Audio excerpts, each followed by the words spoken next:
All right. I hope people can hear me from online. Okay. Good morning, everyone. My name is Xiamin Shi. I'm a professor here at Washington State University, and it's my honor today to introduce to you our invited speaker, Professor Jun'an Tang. Dr. Tang is a chair professor, Yangzhi Scholar of China, and also director of the Center for Rock Instability and Seismicity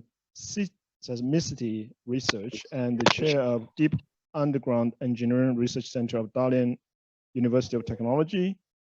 He got his PhD from Northeastern University in China, and then postdoc work at Imperial College London, UK. And he has been a very successful and prolific researcher, published more than 300 technical papers on rock failure mechanisms and civil engineering.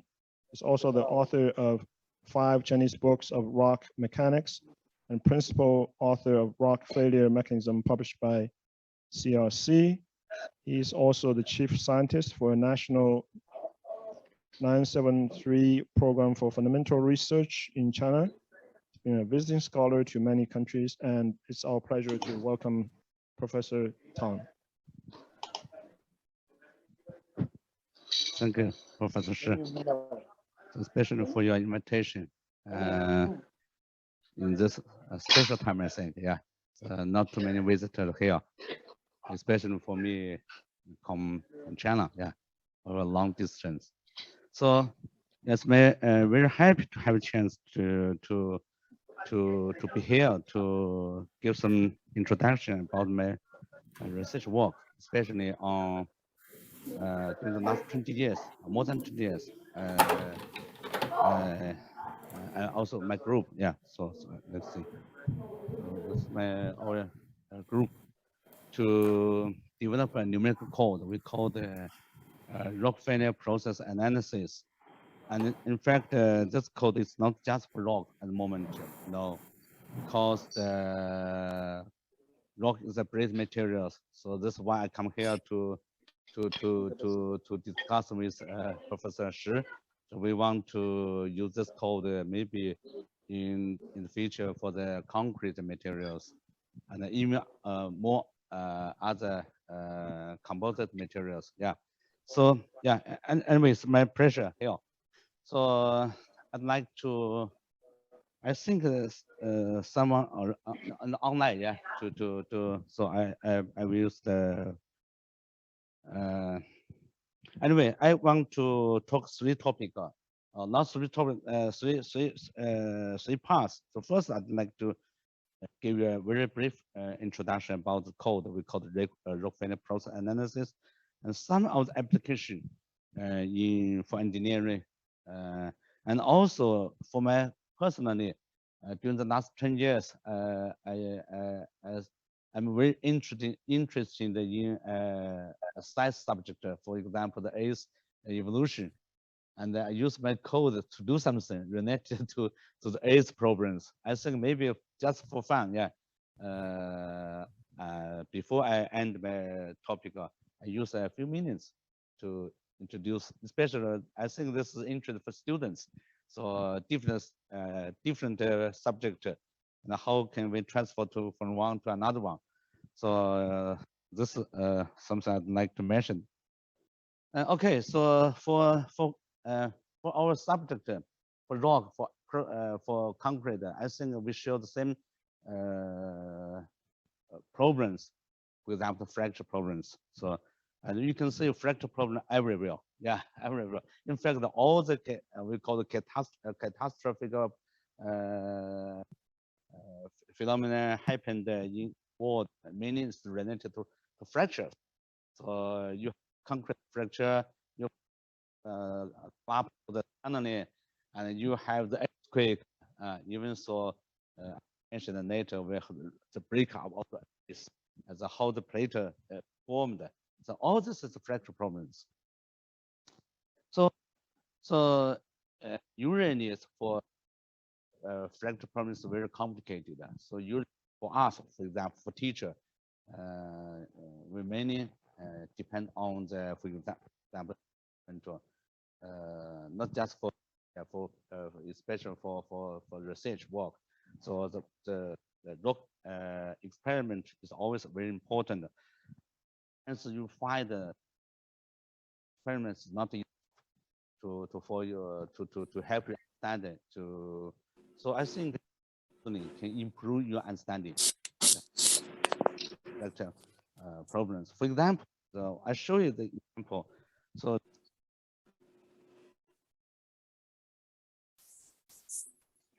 very very sudden, fast, elastic energy release, just like yeah, just like earthquake anyway. So in the tunnel go very deep. So in China at the moment, the deepest tunnel is 2,500 meters. But this is not deepest. The deepest is in South African, so Canada, yeah. This for transportation problem project. So that's the deepest, I think, even in the world. So the rock, because during the excavation process, and then even you stop the working, still you sometimes the rock, yeah, we call the bump, yeah.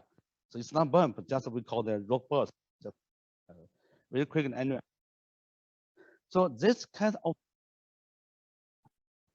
student understanding, so just do a laboratory experiment. So, but so this is why, because skill is different. So and the philosophy sometimes in experiment. So anyways, numeric method maybe can help you understand this kind of phenomena. Of course, this depends on your code. Yeah, if your code cannot produce a fraction, of course, it's easy for you to understand that. So anyway, we experiments is very good, and it's important, and but still have some we call the drawback. So for example, timing with expensive, of course, yeah, we can see the experiment there, but you need to have money to do that. At least big money, and also sometimes it's time consuming. Yeah, so you need for prepare experiment, maybe you need a half year, yeah, to work.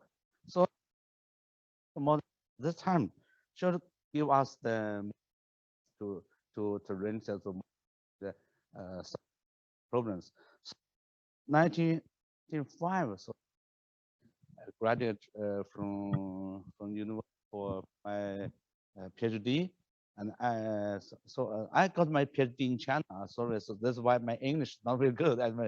I have chance to go to Imperial College for my postdocs. So at that time, so we try to develop a new code. So it's not application because it's not answers. This is the code we call the RPA modeling. So the focus of the code is on the fracture problems. So you can see the 4 words, failure, and especially the second words, third words, process. This is so my first paper, I think, published about this is 1997. So, but I showed the paper, the reasons. You can see the 2 keywords. One is for failure modeling, and another one is for seismicity. So seismicity is something is related to earthquake, but for rock engineering project. So we use seismic monitor. I think that for some of the bridge, you can see you also monitor the fracture. We use the acoustic emission. Yeah. So this is the same words, the same terminology, but acoustic emission is more small scale. So bigger scale we usually call the seismic activity. So this words come from earthquake structure. And you see, my code. When I developed this code, I already considered how to produce the seismic activity.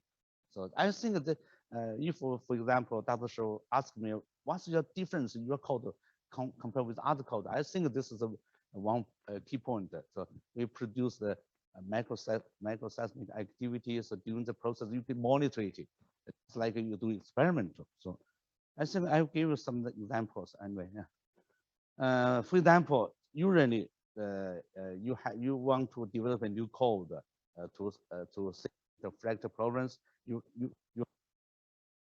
picture like that. Yeah.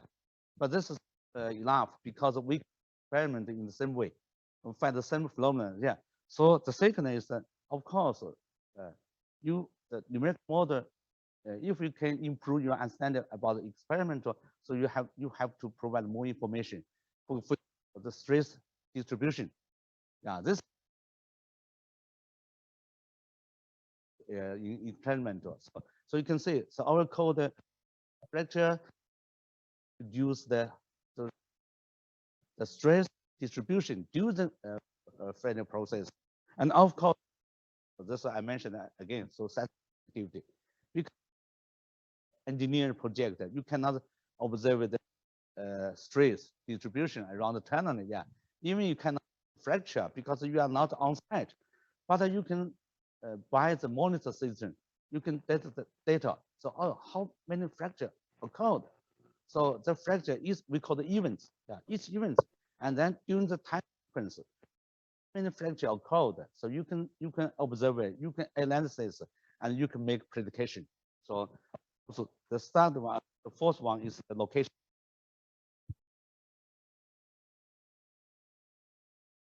The fracture, you have to show the location. So with energy release, the time.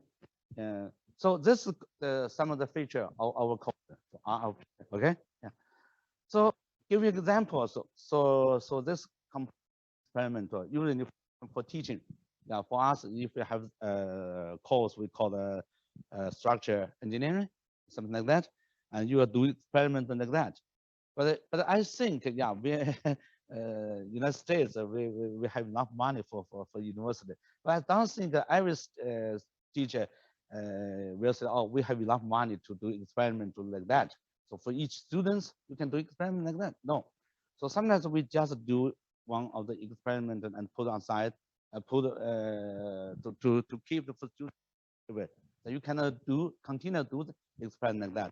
But numerical model, you can see. So each student, yeah, each student you can do you can do yourself, like your computer, and so you can assign different size, different materials, and for students to training. Yeah, I think this code is very useful for training. So if possible, maybe during the next time, I'd like to suggest that others in your code teaching programs, in your course, if your course is related to some problem, for example, fracture propagator, the fracture of the materials, use this as a tool to how to say, it's not a reflex, but just maybe as a how to say, aid, yeah, for your teaching problems. Because this code is really good for teaching. For example, the first line is experimental results, and the second line is on numerical modeling. So you can do the same sample, use a fracture inside, 2 fractures, 3 fracture. So you can note it. And again, so I think the numerical modeling help you understanding, yeah, because they can show the fracture, not just show the fracture, also show the fracture around the fracture stress, and then say stress distributions, and also the fracture propagate. Yeah, this is a advantage. So this is another advantage you can see. This is the plate. So if you fix the 4-point column, and then you load it from the bottom, and you find the fracture like that. Yeah. So this is really show you the idea that we call the realistic modeling. Yeah, realistic modeling. Of course, you can got it in experimental, for example, but you never the second one. So I think that at the moment we have no method for numerical for experiment to get such a beautiful picture about the stress distribution and also, for example, other temperature, for example. Yeah. Anyway, I give you more example. I think, yeah. For us, as I mentioned during in your car. So I'm originally my graduate from the mining industry, mining subject. So as a mining students. So this is the mining process. You can say coaling, coal mining. So coal mining usually will have to some coal excavation process in the laboratory. Use the picture show you in the up left. But now we can also use the numeric modeling to produce the excavation process. For example, this is the excavation process, and then you find the fracture. You can see how the fracture, so for the whole structure development, the time shape. Yeah. So this again, this picture,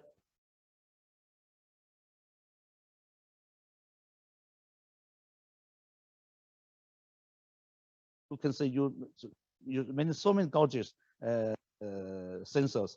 You cannot get the whole structure as straight.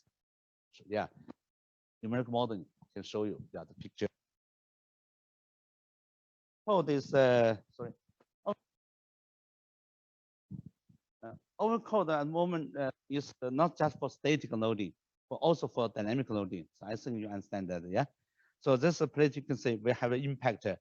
So impact, and then you find so because this is dynamic loading, so you find the stress way work in the platers. So also you can see for the building, so the building collapse, you can. I think this should be useful for some of the for your work for you that how to say you do the research about the how to say 耐久性 reliability, yeah, reliability. So if you you put our code with each material with a constant know about the reliability, then you can produce the how many years the structure will collapse, will failure or code, yeah. So and also we can get very easily get the structure model from the beam, because many of the model the building we have beam to yeah. So okay, so I just mentioned something about the yeah, about how our code works, yeah. Now I'd like to just give you a few words. Sorry, excuse me. A few words about our code, how developed from that. Because I mentioned our code is based on FEM, final element method. So FEM usually is a continuous mechanical method. Yeah, but here we introduce some of the idea, or you can call the principles. So 3 principles. So we can use this kind of method to produce the fracture, or to study the fracture, the failure problems. So I think that the principle based on some of the understanding about failure is this is one. So for example, we think that for rock, especially for rock, great materials. So we can use the very simple, we call it an elastic diameter model to describe the elements scale for the model. And then also for the, in fact, this picture show you because we already amplified displacement. But the real structure, the displacement is very small, in fact. So if you go to the stage to big displacement, so our code cannot handle it. So if you want to continue handle it, we have to use another method. We use okay. So we use the DDA method. DDA, the discontinuous deformation analysis method. So we copy these 2 methods, and then we can model the big displacement. But for the failure, in fact, small deformation is enough for the failure, because the bridge material before failure always small deformation. So this is a 2 special characteristics because we realized from our experimental starting factor. So based on this, how to say, consideration. So we introduced the three principles. We call principles anyway. So to make our finite element method can produce a fracture. The first principle we call it we call the material heterogeneity model. Because we think the heterogeneity in the model, especially for rock material and also for concrete material, is the reason why we have the nonlinear behaviors. So I think the nonlinear behavior have a relationship to the heterogeneity of the model. So we use this way. So I can show here. Yeah. For example, if you develop your model into the elements, and the small elements, you find the information about the elements less. That means the more clear the model, more linear info. So because the material becomes simple, the smaller elements. The big elements, because contain many, for example, fracture, holes, and anyway, so more complicated. So the big elements will more non-linear. So our code, we have to divide our code elements into many elements. So make it fun. And then you introduce statistical distribution to represent the behavior and the property. Because for each element, the property should be different. Because your material as a whole is a heterogeneous material. Yeah. So we introduce the we usually, for example, use the Weibull distribution to describe the element scale.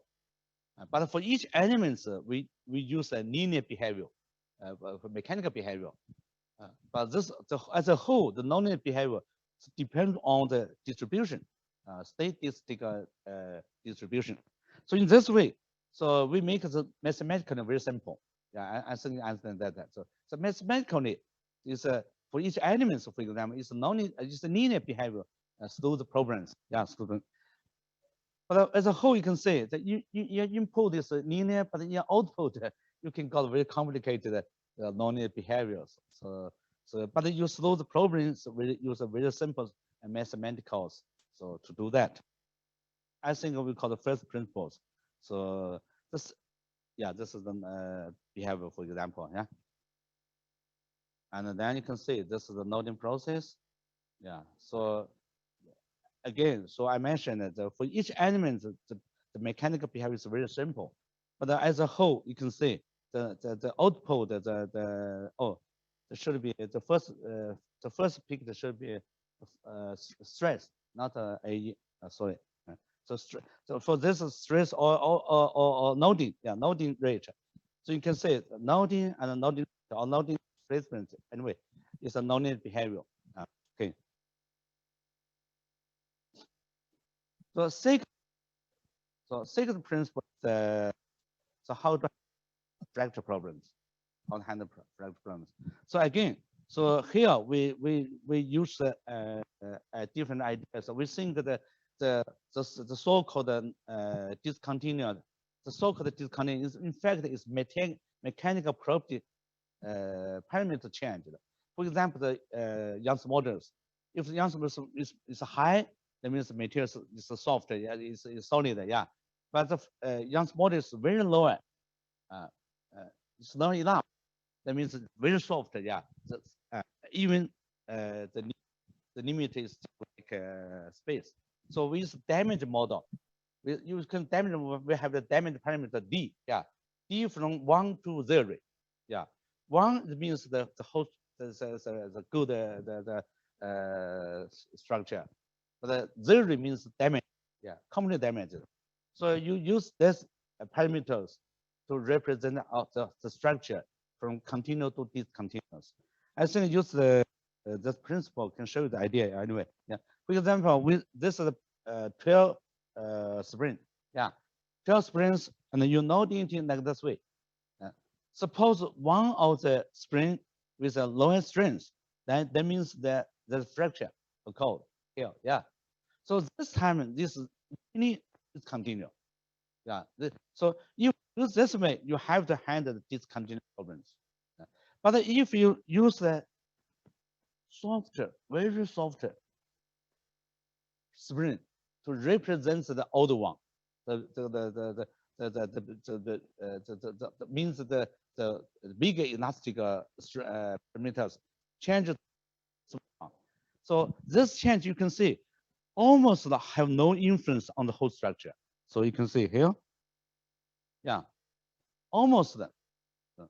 But mathematically, it becomes very simple because this is continuous equilibrate.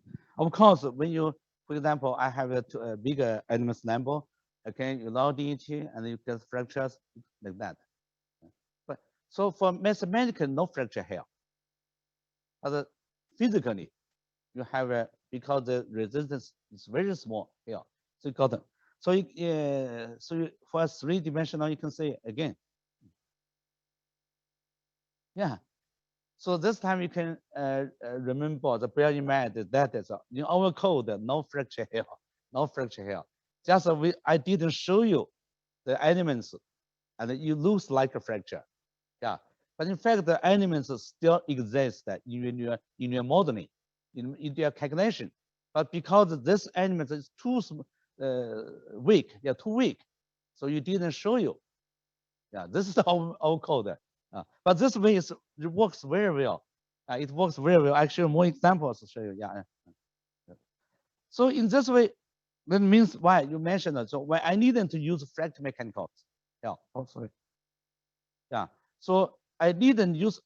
Sorry. So I didn't use the fracture mechanicals. I just use the damage mechanicals. Yeah. So, but the fracture, you can see you got the fracture. So it's very like you use a fracture mechanicals. The simple. So this is a dynamic model you can see. So again, so for this fracture problem, but you didn't use fracture mechanicals. Yeah, we use damage mechanicals because your elements very small, and then you produce a fracture like that. You just like you observe in your experiment. Yeah. Oh, so you can say. This is I mentioned so from the small deformation to bigger displacement. So usually we think that fracture problem in rock is a bigger deformation problem, but this is wrong idea. This is wrong idea. In fact, for rock, never bigger deformation, just a small deformation and bigger displacement.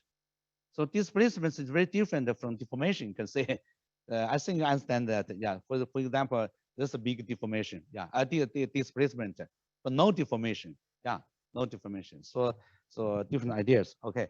So in this tree, we coupling two methods. So the first one is our ROPA. The second one is DA. DA in fact is developed by I think Goodman and Professor Shi together in California. I think Lawrence. Anyway, it's California University, I think. So this method, one is for small deformation, one is for bigger displacement. So we call that, so we can make the fracture like that. Yeah. So different domain, anyway, a different domain. The second one, in fact, is not too many use in engineering problems because engineering is just concerned about fracture. Yeah. But sometimes, yeah, you concern the movement of the block is very beautiful. So, yeah. So this is the anyway. This as a method we can provide you with this kind of advantage to produce the kind of fractures. Yeah, out of final problems. So some of the example again. So for example, we use the code that you study the property of the materials. So for example, you want to study tensile strength, compression strength, shear strength. So you even you want to study the envelope of the criteria. So this is two examples. So for the rock, this joints you can see we call joints inside, and I think that the more important or interesting thing for you is that you can see during the fracture process you still find the stress distribution, and this code work very stably. You can see it was stably even after collapse of the samples. And then I think this one is you are interested in. I already meant before I come here, I discussed with the Shi. Yeah. So you can say our code provides you a chance, opportunity, ability anyway. So you just scan your sample. Use a CT scanner, and then I think you get many pieces of the pictures. Yeah, and then you can directly we can just use your pictures to our code, and then we call the rebuild as a three-dimensional model. So that's kind of numerical model. So first one you can, and then CT scanner, and then you got the numeric model, and then of course this time you got the physical model. Of course you can load it only one time. Yeah, so you collapse the sample. But for numerical model, you can run it time. You can do compression, tensor, with temperature, hydraulic fracture. Anyway, it's one model. And so this is example of how to study the fracture problems. You can see. This is a three-dimensional from the city, and you can see it. Yeah, so you got a fracture inside.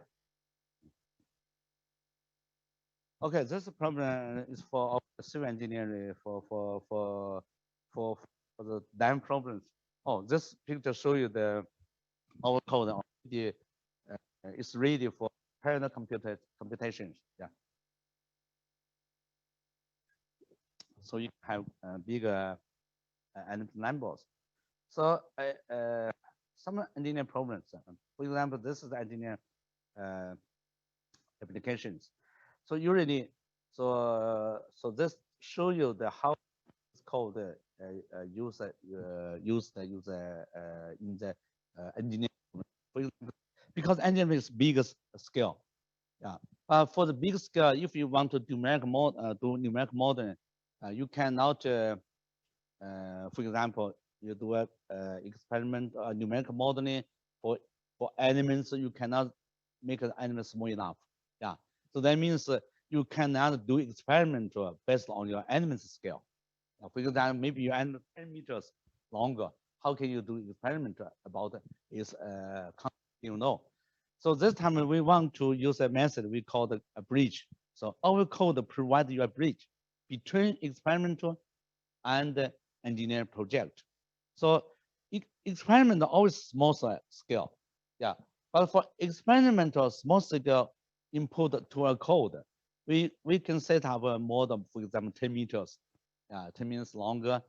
And then this model, you got the, how to say, numerical model get the results. So you do the tensor compression, you get the whole, what to call the criteria strength. And then you got the property of the sample, big sample. Yeah. And you put this property, the results into your big model, because you cannot do the bigger elements experiment. So this is why we call provide a bridge between laboratory and engineering. So I just show you some example. Yeah, so this from dimensional. Yeah, so you go to, of course, you have to, before you do that, you have to consider scale effect. Yeah, you have to just decide. So our code, we didn't consider scale effect, but when you use it, you have to decide the ends. So it's follow the rule. So it's not have bigger effect of scale. So you have to decide how small element is enough. for your use. Yeah, I think you understand.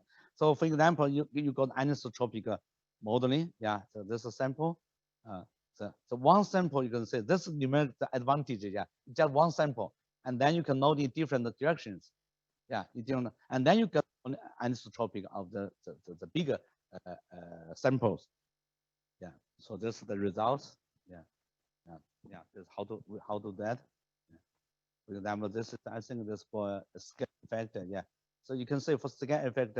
So when the scale is small enough, and then you got the how to say convergence results, something like that. Anyway, stable results. Yeah, and then yeah, this is the result you have to use in your real, yeah, this is the result. So determine the you call the RU, yeah, size. Anyway, yeah, also you can say different size, different size. So you got the result. Finally, you got oh, this size is good enough. Yeah, it's good enough. And then you also determine tension strength. You know, how the use rock for rock we use how does Brazilian test? The Brazilian test. I think for concrete you don't use it. Yeah. Mm-hmm. Oh, sorry. This is a again. Some repeat something. For this for 3-dimensional. Yeah, for 3-dimensional. So you can this is mention modeling about the fracture property. Sorry, I didn't get the noting as connection. So this is unit action noting, I think. Yeah. Also share noting. Anyway. So this is the real project we finished, but this is I think it's almost 10 years ago we do that. Yeah, this is a big dam. I think it's this dam 305 meters high. It's a big dam. Yeah. So we use this method to determine the element size properties. Yes. Anyway, so it's a good result. And okay, I show you this morning. So sorry, this is in Chinese because we are coming here. I find the concrete is main research area. So you can say all code model the concrete not structures. So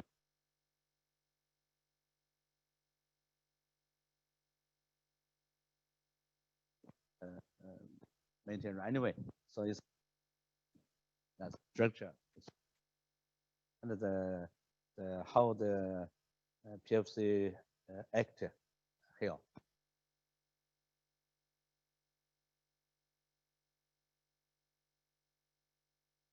3D how to say 3D printer, yeah, 3D print. So this is for printers, and because 3D printer, 3D for us is not too much difference for 3D modeling and CT modeling, because for you it's just provide me your pictures. So again, you already got picture, but for 3D modeling, 3D printable, sorry, 3D printer, also you got the you already set up the model, yeah, because your print you have to get model first, yeah. So you already got model. That this model can just give us into to our code. So this is then you can do the with a retro modeling, yeah. Why we call it retro management? Because maybe your sample is not still good, but there it's not loading, yeah, it's not fractured. So, and in fact, we already use this code for the tools. You can see, published 2 papers about the tools. Yeah, this is okay. Maybe I didn't find time. So, oh, it's this is it's got 40 minutes. Okay, so maybe I use 2 minutes to just show you, not extend to project. So how to use this code with for size, for example. we would call the earthquake earth size. Yeah. So because we find a phenomenon, so we call it in Chinese we call it. I don't think you have a special English name for this. But anyway, it's a fracture, polygon fracture. You can say, yeah, polygon fracture. So 10 years, more than 10 years ago, I find this very interesting polygon fracture. I try to use our code to produce the process. Okay, this is for 2 dimension. I directly show you the 3 dimensional. You can see this the modeling. So this modeling is we call model the joining process. The safe joining, you know? Yeah. Also, you can model safe cloning. Yeah, this is almost the result the same because joining and cloning both produce tensor stress in the surface. Yeah, tensor. So you can see our modeling is very realistic again to this kind. So and then even so, no, which we use this code for many of the very different metals. So it's not related to our code. You can see because this pictures painting. Yeah, this is the 灯晃 yeah, 灯房 painting. The 灯环壁画怎么说我不知道哈。Anyway, so you from the picture you can see. So because the surface, some of the reason, environmental reason, yeah, cooling, temperature change, and water change, yeah, the humidity change, and then you call the surface fracture. So this is examples. But a more bigger size problem. Okay, this is public paper. So we use our code to try to model the ball. If the ball inside the temperature increase, that means that the will expansion, and this expansion will cause the ball surface fracture. And this fracture you can see is very like your image about the plate of the ice. So this is why. So you can change the pictures. You can see. So this picture is from geology, geologist. So this is how to say 港湾的，港湾的英文我们说不准的啊，这个应该就是港湾了吧 ？Anyway, so it's the many years ago, thousands million years ago, there's a whole is fracture. We have the hypothesis of theory about this plates, but the origin of the plate is still a debate problems. So we use this code to do some of the numerical modeling, and we compare with the you can see we compare with the history. We find that some of the time we should have a global scale fracture of the ice due to the temperature inside the ice, and if the temperature increase, it should produce a safest tensor stress. Then, if the tensor stress exists, it will make the ice fracture to produce polygon fractures. So I coding this way. This is our modeling. You can see the right ones. So this produce the process inside the ball. If the temperature increase, the expansion occurs, then the whole surface will fracture in a global scale in a certain time. So very short time to produce this kind of fractures. This is the results. I can show you how. So this result maybe provide you some of the information or some of the knowledge improvement understanding about the one plate lithosphere provide a mechanism for the onset of the 4-plate tectonicals.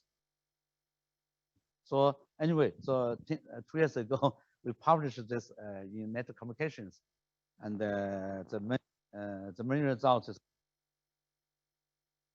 many plates. So So you call it a network,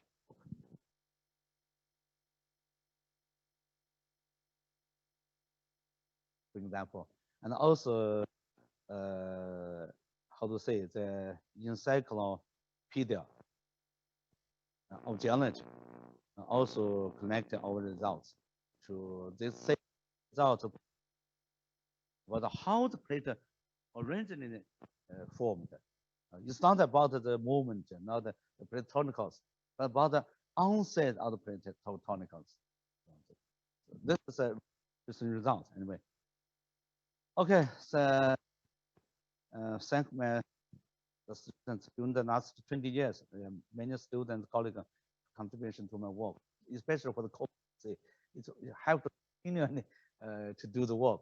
So really thank them for their contributions. I think some time for your discussing. Yeah. Okay. Thank you.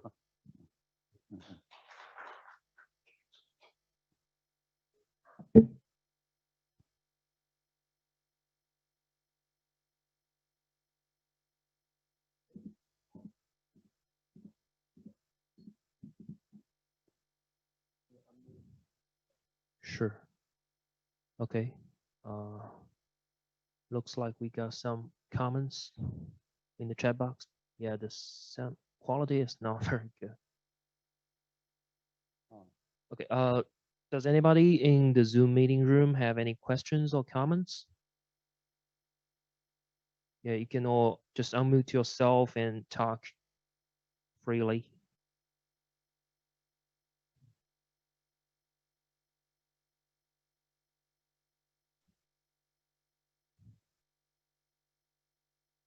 Anybody have any questions about this presentation?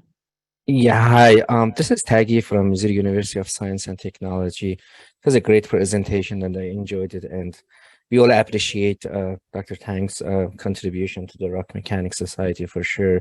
My question is really about the program itself. Is it like something that is available to academia if you want to give it a try?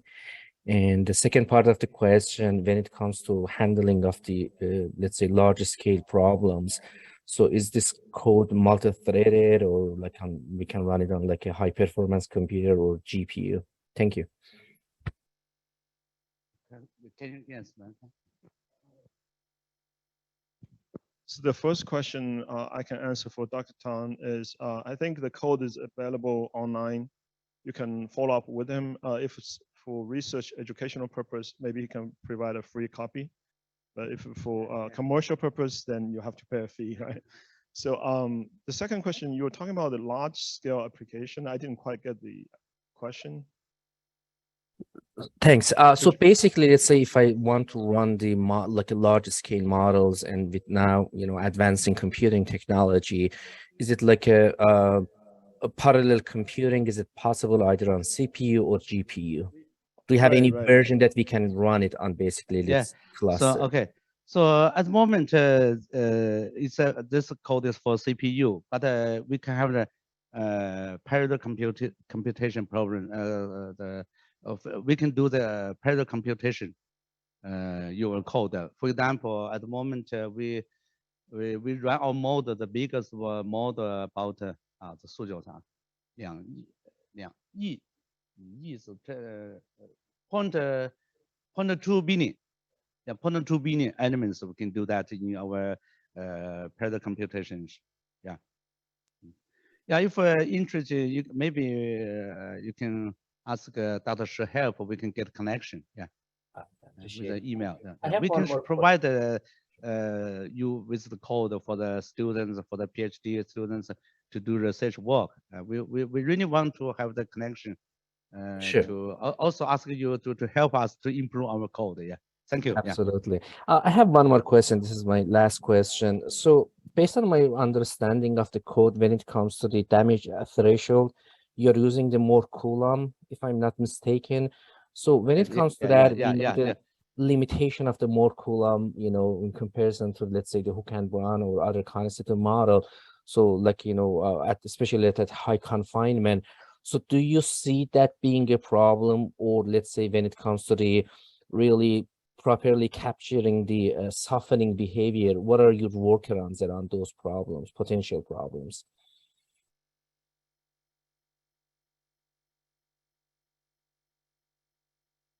I didn't quite get it. So you were talking about the constraint, right? Like if it's constraint is not strong or Yeah, so rigid. let's say, I mean, the question had really two parts. So the first part is, let's say we are using the Moore Coulomb as the criterion for the damage threshold, and we know the limitation of the Moore Coulomb, basically a failure criterion. So that's my first part. And second part of the question is, how are you handling basically to make sure that we can basically, what parameters we are playing with, let's say, to do the calibration for the post-failure part?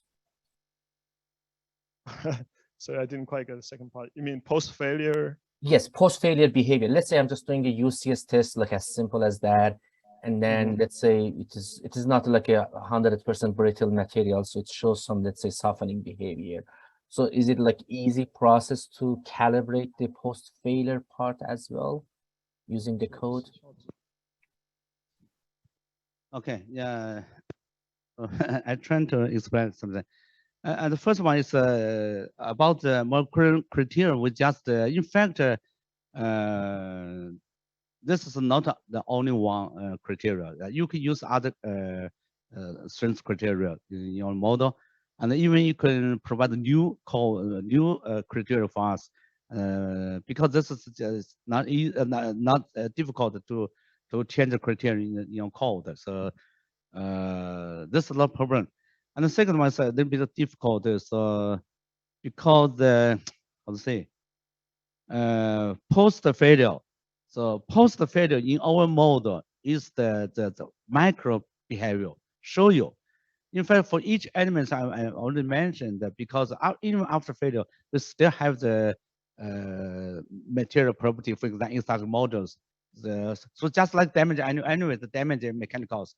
For damage mechanicals, you see, so even for the almost damaged, they still have the positive elastic models.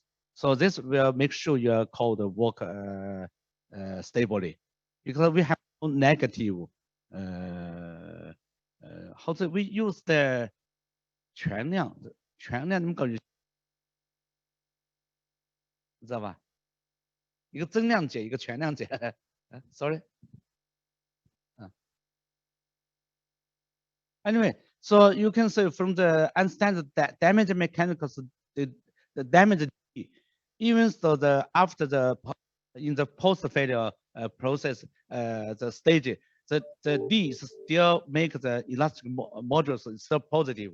So this make our the whole solution is stable. Anyway. Okay. Sorry, okay. I cannot give. No, I think I got it. I appreciate it. I will conclude with one more question. How suitable is this code for dynamic simulation? I'm talking about like high strain rate, really like a dynamic. So let's say if I'm going to simulate a blasting or explosive or those type of events.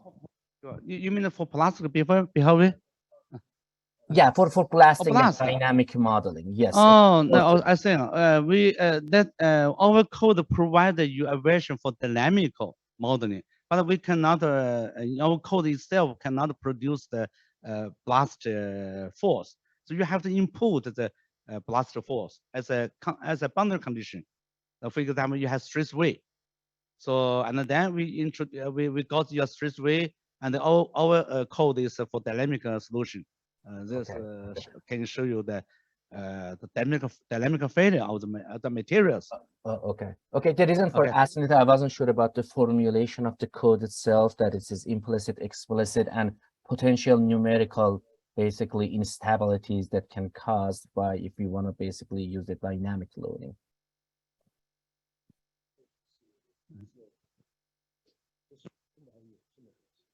Oh, yeah, that's 隐性的，是impressor 是吧？Yeah, 现在 yeah. So the whole solution. So as a whole, we have mathematical 这个矩阵啊。Metrics, yeah. Yeah, thank you so much. I really appreciate the great presentation thank you and for all your that question. contribution. Good Thank question. you. Bye.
Criteria.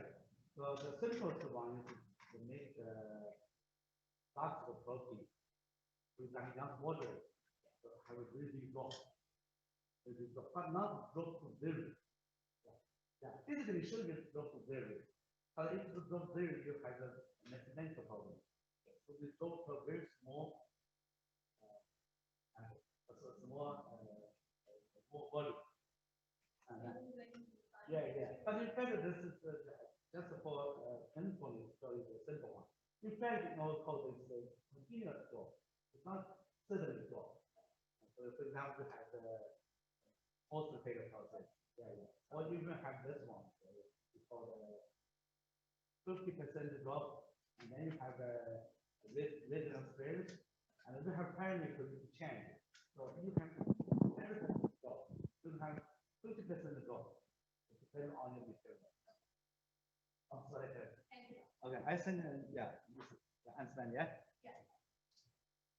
Okay, if I'm interested, I think we should have a collaboration in the future, and then we have a group of your students. I think your user code, and then we can have some, for example, remote course for the code. We have some students because this advanced the technology is good for us, but even it's far distant, so we can remote course for our code. We will make arrangement. Yeah. Thank you, everybody. Also thanks to everybody who's online. Definitely, if you're interested, we can follow up, to work together with Professor Tang, and thank you for your time.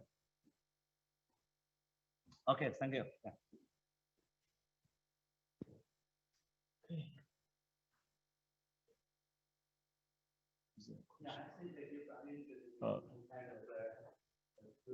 We might get one more question.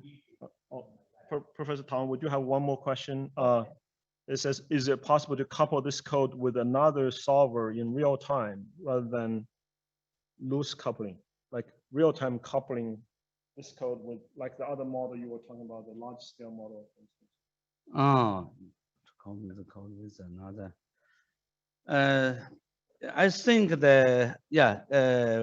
we already do something about that. For example, coupling between our code with the DDL code. But for other coupling, if we have time to sit down to discussing, I think it's possible. But this code at the moment, unfortunately, is not open to public. Right. So we have to have some collaboration